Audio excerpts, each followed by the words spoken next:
Hi peeps, welcome back to my channel.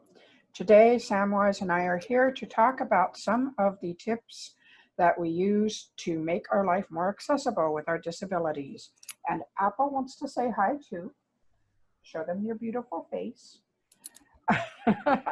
So stick with us, subscribe to the channel if you haven't already, and hit that bell to get notified of new videos when they come out. And if you like this video, give it a paws up, if you would, because it helps the algorithms. We'll be right back in a moment. Okay, today I'm here with my husband Sam, and this is our second in our Living Disabled series. And we're going to start with 5 tips from each of us on how we make our disabilities more accessible, how we make life more accessible, even though we have disabilities. And Apple shows you his butt. Okay, Sam, would you like to start with number 1? What's your first tip? Hello, I am Samwise. Let's see. One of the things I use to work around my disability is I use a walker. This is the walker here. It has wheels and it can carry quite a bit of stuff. I use it to carry around heavy things, and I cannot walk that well, so I still have strength, but carrying and walking are difficult. So I use the walker to get around and do my chores around the house or anywhere. And you found that the wheeled walker works better for you than the one without wheels, right? Yeah, I used to have a non-wheeled walker and it was a lot more difficult. And this one has a platform I can put heavy things on to transport my things around. Now, for my first tip, I realized that I carry so much stuff around the house, like my iPads, my phone, water bottles, journals, notebooks, books. So I started carrying a tote bag around the house to put things in. It makes it much easier for me to carry them. They're all gathered in one place. I don't have to make more than one trip unless I've got more that will fit in the tote bag. And it gave me an excuse to buy a really pretty tote bag that I wanted. So I have started using that to make things easier around the house. Okay, on to our second series of tips. Sam, your turn. Um, this is minor, but I cannot leave messages on phone calls if I go to voice answering. Therefore, I have to let Yasmine leave a message for me. This also applies to when we go through drive-through. Yasmine will order for me. She can speak a lot clearer and she is people understand her more. I usually end up leaning over towards the window on his side because one, the only drive-through we tend to go through is Starbucks, and two, um, for some reason they never put the intercoms on the passenger side. I think it would be really nice if they did, but it does make it easier on Sam.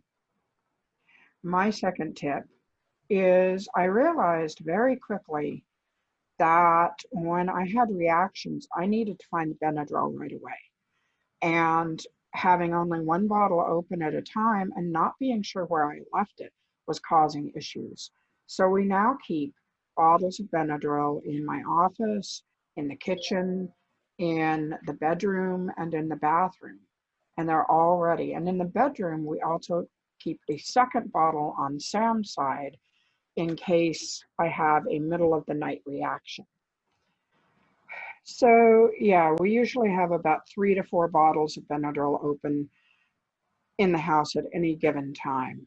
I also make sure that Sam and my assistant Andrea are well versed on using the EpiPen. We use the trainers on a regular basis to remind them of how to use it in case I should need it. So, Sam, number 3. I lift weights very hard, but my stabilizer muscles don't work well. I have strength, but I cannot hold the weights that steady.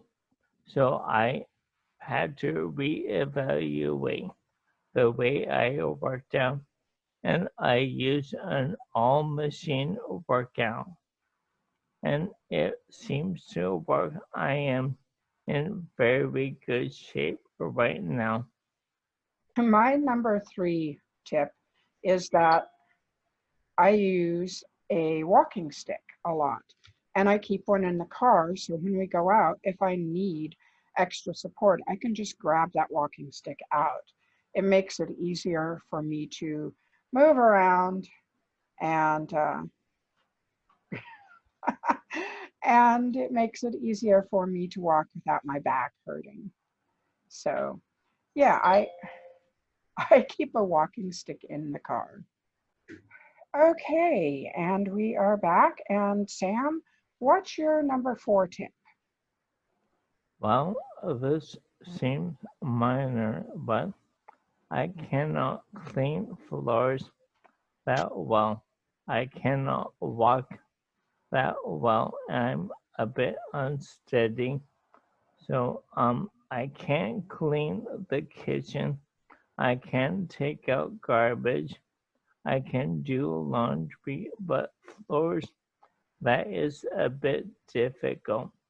Therefore, we have a house cleaner come in once a week and clean everything. She also gives me the time I need to do my writing. We first hired her because I just didn't have time or energy to clean house, and because Sam couldn't do some of the things. So she does double duty. She gives me freedom to write, and she helps keep things clean that neither one of us can actually do because of our back problems or Sam's disabilities or my One allergies. thing about me is I have to hold on to things when I am cleaning the kitchen. I clean it one-handed while holding on to something for support. Okay, back again with lots of interruptions from kitties today. A um, One of the things that I decided when we bought this house is I wanted more access in the yard. And since my back hurts when I walk too far at a time without taking a rest, I basically found really nice benches and we put benches all the way around the yard in both front and backyard. So you don't have to walk very far before you've got a place to sit down. And another thing we did this year is we decided to put a sidewalk in that goes from the front drive all the way around the side of the yard to the backyard, and it links up with the patio. That gives Sam the ability to walk around the side yard, which he didn't have before because the walker wouldn't go across the grass or the muddy parts very well. Now we have a sidewalk there, and it makes the yard much more accessible. So accessibility around the house was a big thing for me. Okay, Sam, what is your 5th tip? Um, for me, I have a handicap sticker for driving. We need handicap parking. I don't walk that well, as I've said before, and we have back issues, so it helps a great deal. And I'd like to add a caveat to that. I have a lot of invisible disabilities, but they're still disabilities. If you see someone in a handicap parking spot who they may have a handicap sticker, they're supposed to, or a handicapped emblem on the license plate. But if you see someone who doesn't look handicapped getting out of the car, don't assume that they don't have a disability. A lot of disabilities are invisible, and some of those include balance and the ability to walk without pain, things like that. So please don't harass people who don't look like they have a disability. That's been happening a lot from what I understand. And also, don't take up the handicap spaces if you don't have a disability. Um, Another thing, when you come to a handicap spot, if you park next to one, try not to park right on the line, because sometimes we need those extra spaces to open the door wide to get out a walker or get out, for some people, a wheelchair, things like that. My fifth tip, and this was something, it took a while to get here, and it was for both Sam and me, is that we had our bathroom remodeled. We had a tub, and it was very narrow, and it was very difficult for Sam to get into and stand up in safely. And for me, when I got in to take a shower, it was so narrow, because I'm a larger, whiter woman, that it was difficult to maneuver around in safely. And it also hurt after a while trying to stand up in it. So now we had the tub taken out, we had it made into a full walk-in shower. We have a shower seat in there, and we can both take showers that are comfortable and safe. And it relieved a lot of stress of worrying, for me, worrying about Sam falling in the shower. And it gives me the chance to sit there and under the water and just relax instead of trying to get the shower done so I can get out so I can quit hurting. Also, the inside of the shower has grab bars, so I can hold on to something while taking a bath.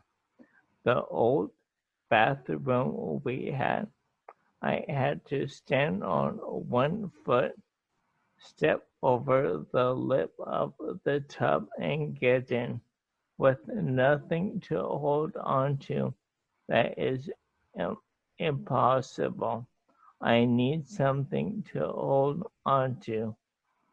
Yeah, it was to the point where I was constantly worried when he'd take a shower. Every single night, I would lay there and wait and listen and hope he didn't fall, because it was just a precarious situation. So now our shower is safe and comfortable for both of us. And I might add, it's very pretty now, which makes me happy. I like my house to look nice and feel comfortable and pretty. So that's been our tips to you today. We will be talking to you in another couple weeks about more on disability. Tell us in the comments how you make life more accessible for you, because that's what this is all about. This is about making life accessible and more comfortable and easier to manage. And Or if someone around you is disabled, you may have to adjust to their disability, as my wife and I have done for each other. So talk about that also. that's a really good point. If you have a disabled family member, you need to remember that they may need special consideration. Ask them what they need. Don't just assume, but ask them what they need and what would make life easier. And be willing to make those compromises, because you know, if you are able-bodied, you're just one step away from possibly being disabled. All it takes is one misfall, one misstep, one accident to become, you know, part of the disabled community. I wasn't born disabled. Neither was I, other than the allergies and MCAS, but I wasn't born with back issues. And, you know, even just as you age, things need to be changed and taken into account. So we hope you have a wonderful time. Sam and I wish you a wonderful week, and we will be back in a couple weeks with another video. And let us know what you think. Give this video a thumbs up if you like it, and remember to sign up for the channel. We will talk to you later. Bye. Bye.